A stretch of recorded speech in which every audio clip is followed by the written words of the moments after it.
On the 28th of September, Russia launched one of the deadliest strikes on Ukraine. For 12 hours straight, the skies over Ukraine lit up with explosions. Massive drone and missile assault bombarded Ukraine, including the capital Kyiv. This was one of the most sustained attacks on Kyiv since the full-scale war began. Nearly 600 drones and several dozen missiles were fired, targeting airfields, military facilities and critical infrastructure. Russia claimed it had struck at Ukraine's military-industrial base as advancing troops pushed along the Kharkiv, Donetsk and Zaporizhzhia front lines. The bombardment killed at least 4 people and injured at least 70. Ukraine's Air Force said that during the barrage of missiles, they shot down or jammed 566 drones and 45 missiles.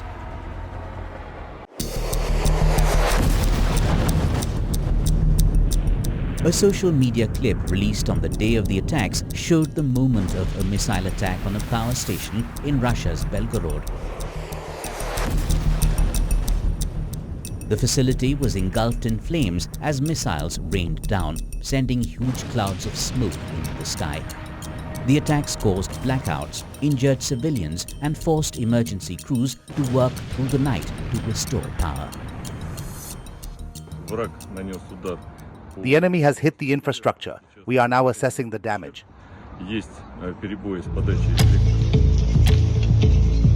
Local authorities claimed at least 76 drones were fired into the region, some falling close to residential areas.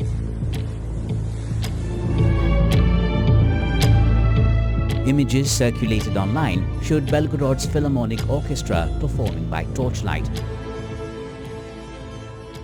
a symbol of how deeply the conflict is now penetrating ordinary life inside Russia. On WION Wideangle this week, we take you inside the 12-hour onslaught. Why is there no de-escalation between Russia and Ukraine despite repeated attempts by world leaders? A look at Ukraine's latest defense capabilities. Why does it want long-range US Tomahawk missiles? And what's next for Russia? Are Moscow and Kyiv entering a new phase of the war? On the morning of the 28th of September, Kyiv woke to the sounds of sirens and explosions that shook the capital. A video released by Ukraine's emergency services captured the scale of the devastation. Streets littered with debris, apartment blocks gutted, and firefighters rushed in to rescue civilians from burning buildings.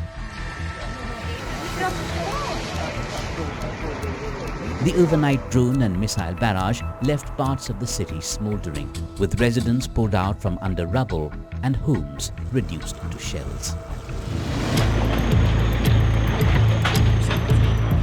When Russian forces seized Melitopol at the start of the full-scale invasion, Mark Serhiyev lost his home for the first time. He rebuilt his life in Kyiv, but the September 28th strike took his house again.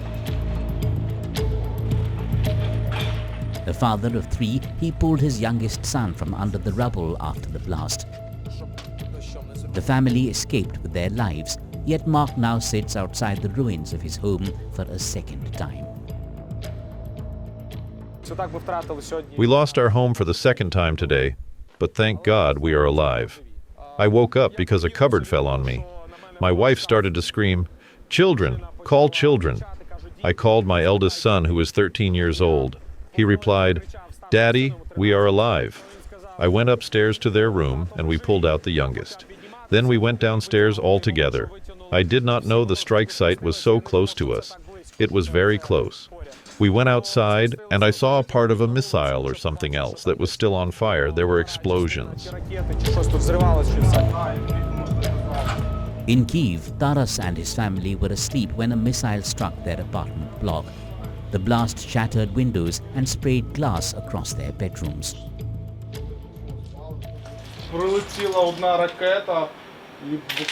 We were sleeping when the first missile landed, and in about 30 seconds, the second missile landed over there.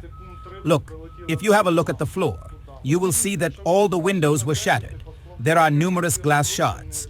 Honestly, we were lucky. Blackout curtains saved us as they prevented glass shards from breaking through, thanks to their thick design. But if it had been a direct missile hit, we would not have survived.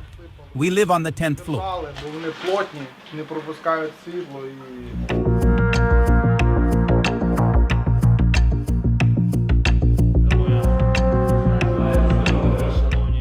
Ukraine's ability to defend itself relies both on the strength of its own army and the support it receives from allies. According to Germany's Kiel Institute, Europeans have provided approximately $95 billion in military aid to Kyiv, compared with $75 billion from Washington. Most of the weapons, however, continue to be manufactured in the United States. Ukraine has received at least $360 billion in aid from 41 countries since the start of the war.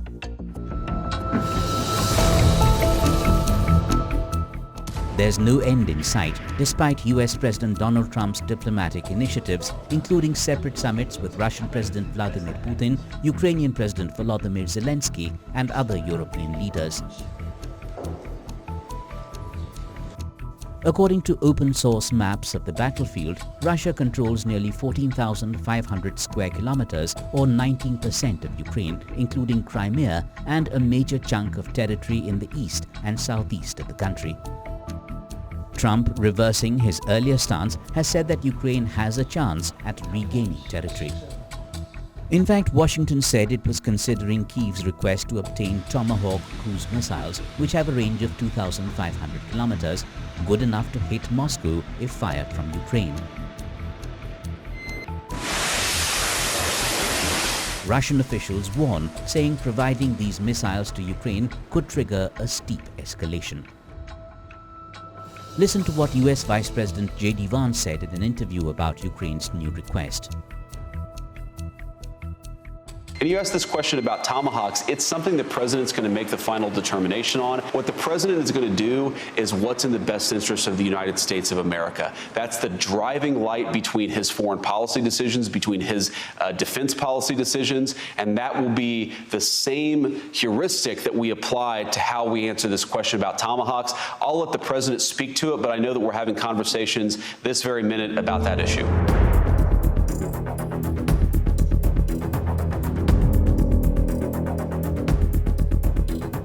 The Tomahawk land attack missile is a long-range cruise missile. It is typically launched from sea to attack targets in deep strike missions. The precision-guided Tomahawk cruise missile can strike targets from 1,600 kilometers away, even in heavily defended airspace. The missile is 20 feet long with an 8.5-foot wingspan and weighs about 1,500 kilograms. The average cost of production of a single missile is around $1.3 million. US and allied militaries have flight-tested the GPS-enabled Tomahawk and used it in an operational environment, including when the US and UK navies launched Tomahawk missiles at Houthi rebel sites in Yemen. Ukraine already has a variety of long-range missiles, both homemade and supplied by Western allies. But Tomahawks with their long range and precision guidance would give them an edge. It would be a game changer. It would significantly enhance the range that the Ukrainians can strike. If the US were indeed to supply Ukraine with Tomahawk missiles, whether or not mediated through and financed by Europeans, that would be a new development, and I think that would be a major shift in policy. What we've heard from the Vice President, though, is that it's something that the United States is contemplating, and I think we'll have to see for the decision when it's being made. And the president in the past, when he wanted to take action, he was able to take action very quickly. When he wanted to just kick the can down the road, he was able to do that as well. So I think we'll know soon enough which one of the two it is. Russia has said that its military is analyzing whether or not the United States would supply Tomahawk cruise missiles to Ukraine for strikes deep into Russia. This step, the Russian officials say, could trigger a steep escalation. We have indeed heard these statements. We are now carefully analyzing them. They must be analyzed in terms of course, our military specialists are closely monitoring this. The question, as before, is the following. Who can launch these missiles? Even if they are located on the territory controlled by the Kyiv regime, can they be launched solely by Ukrainians, or must they be operated by American military personnel? Who is setting the targeting for these missiles? Is it the American side or the Ukrainians themselves?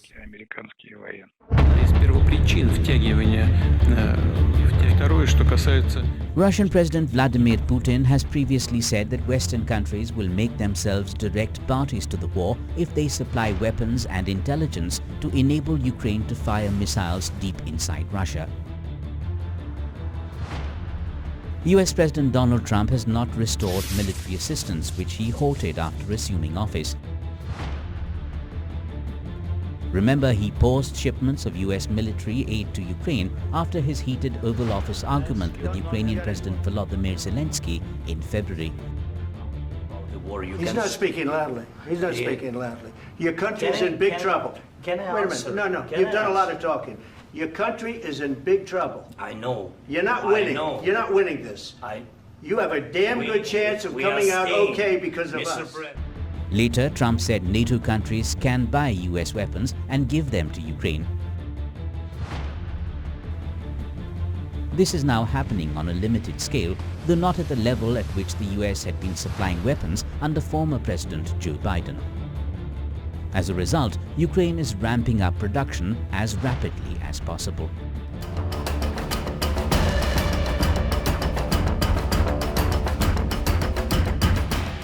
Ukraine's arsenal includes a wide range of Western-supplied and also domestically produced weapons, featuring drones, artillery, armored vehicles, tanks, anti-tank missiles, and various types of ammunition.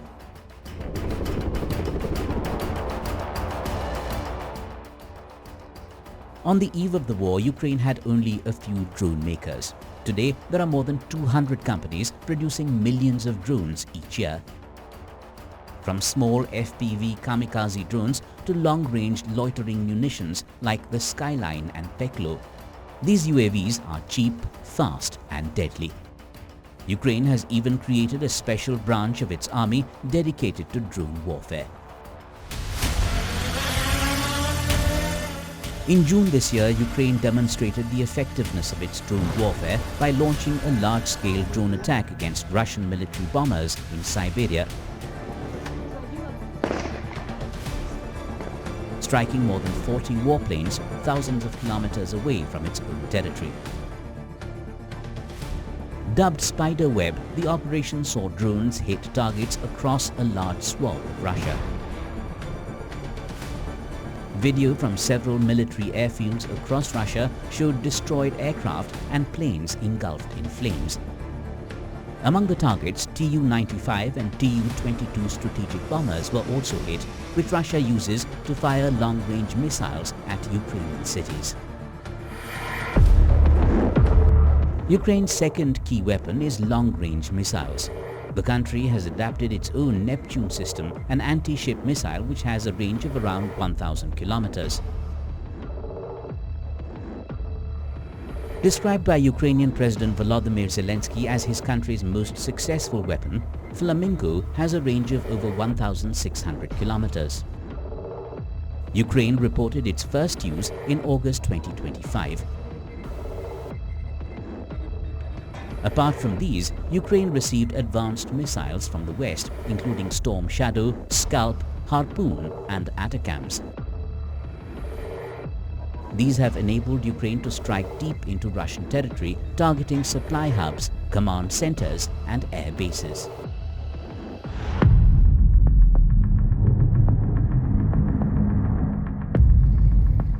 US aid to Ukraine has included some of the most modern weapons in the world: HIMARS rocket systems, Patriot air defense batteries and long-range drones. Washington has also supplied millions of artillery shells, tanks and armored vehicles. The HIMARS rocket launcher has been one of the most impactful US weapons supplied to Ukraine. It is highly accurate, mobile and capable of striking Russian ammunition depots, command posts and logistics routes far behind the front lines. The United States has played a crucial role in strengthening Ukraine's air defenses. This includes Patriot missile systems, NASAMS and shoulder-fired Stinger manpads. These have helped Ukraine intercept Russian missiles and drones, protecting cities, power plants and military infrastructure.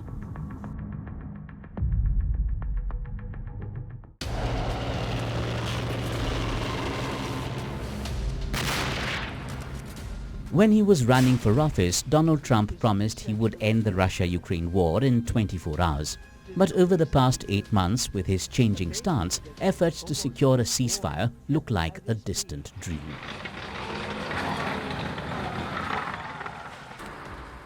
Earlier this year, Trump paused US military aid to Ukraine after a tough White House meeting with President Zelensky. He said he wanted Ukraine to show more willingness for peace talks. In August, Trump rolled out the red carpet for Putin in Alaska, hoping to make headway in peace talks for Ukraine. It could be that Russia's a paper tiger. But by September, his tone shifted. He's gone on record to call Russia a paper tiger and said Ukraine could take back all territories conquered by Russia. And now he's looking at providing long-range Tomahawk missiles to Kyiv. The fact that Trump is now weighing such a move shows the extent of his frustration with President Vladimir Putin since he hosted the Russian leader at the summit in Alaska in August. For the better part of the Trump administration, the president has leaned towards Russia, right? And if you saw the treatment of President Putin at the Anchorage summit, rolling out the red carpet, giving him, such nice treatment, during that summit, it would seem to indicate that he favored Russia. It seems, though, that he's become increasingly frustrated with how President Putin, has dealt with him over these couple of weeks, especially since Anchorage.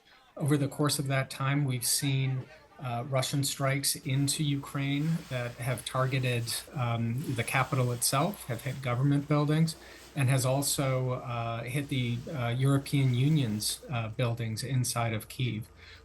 So, you're looking at upwards of 100 civilian casualties since Anchorage. And I think President Trump has made clear that he's frustrated with Putin. And, perhaps this indication that they're willing to provide Tomahawk missiles, shows that the frustration has reached a boiling point and they're ready to, balance out, the U.S. approach to the conflict and provide Ukraine with these weapons. Washington is now using a new system, a phase-out of direct US military aid. The US sells weapons to European allies who then transfer them to Ukraine. This puts pressure on Europe to share the burden. At the same time, Trump has warned countries to stop buying Russian oil or face new sanctions.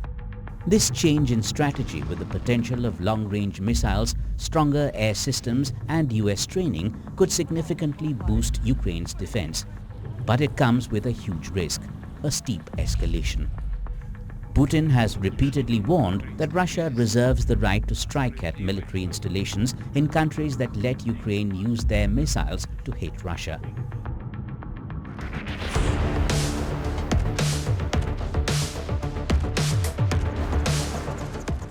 One of the most powerful militaries in the world, Russia possesses the largest nuclear arsenal globally.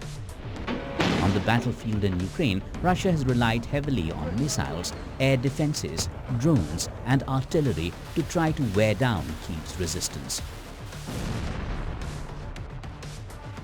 One of Russia's biggest strengths is its air defense. The S-400 Triumph system is among the most powerful in the world. It can detect targets up to 400 kilometers, track multiple objects, and strike down fighter jets, drones, and missiles. Moscow is also developing the next generation S-500.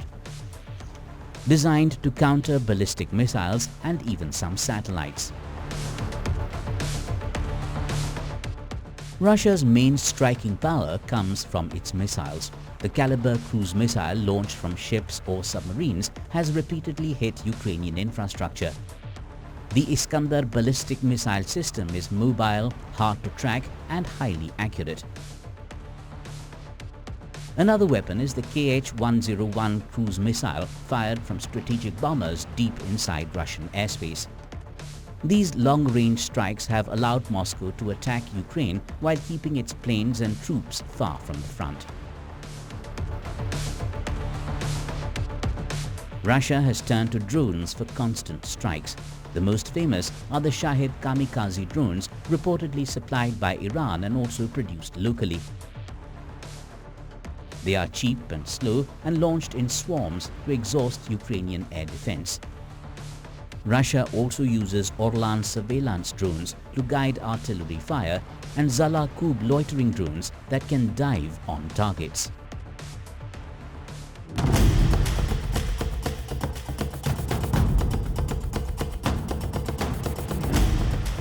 Russia possesses one of the world's largest nuclear arsenals, with a total inventory of 5,459 warheads as of 2025.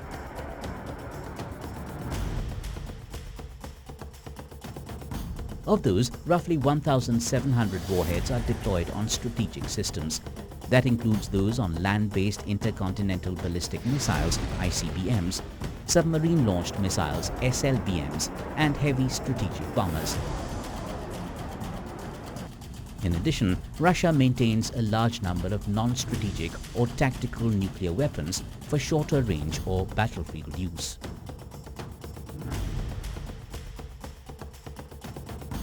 Russia continues to launch a series of retaliatory strikes targeting Ukrainian infrastructure and military installations. Thousands of destroyed wine and brandy bottles lay piled up on the grounds of the Ackerman distillery in Ukraine after Russian airstrikes hit the production facility on the 28th of September.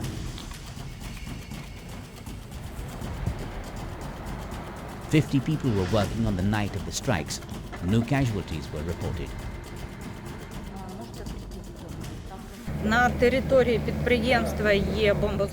There is a bomb shelter on the premises of the facility, and people managed to reach it after the air raid alarm sounded. It was only thanks to that that people survived.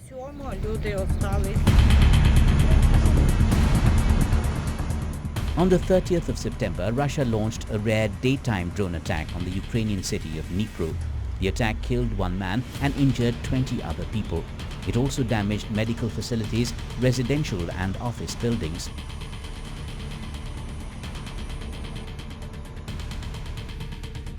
President Vladimir Putin has vowed to continue the military campaign against Ukraine, describing it as a righteous battle and pledging to secure victory. Сегодня, защищая этот выбор, поднимаются в атаку наши бойцы и командиры. Ведет праведную битву и трудится вся страна, вся Россия. Вместе мы защищаем нашу любовь к Родине и единство исторической судьбы. Сражаемся и побеждаем.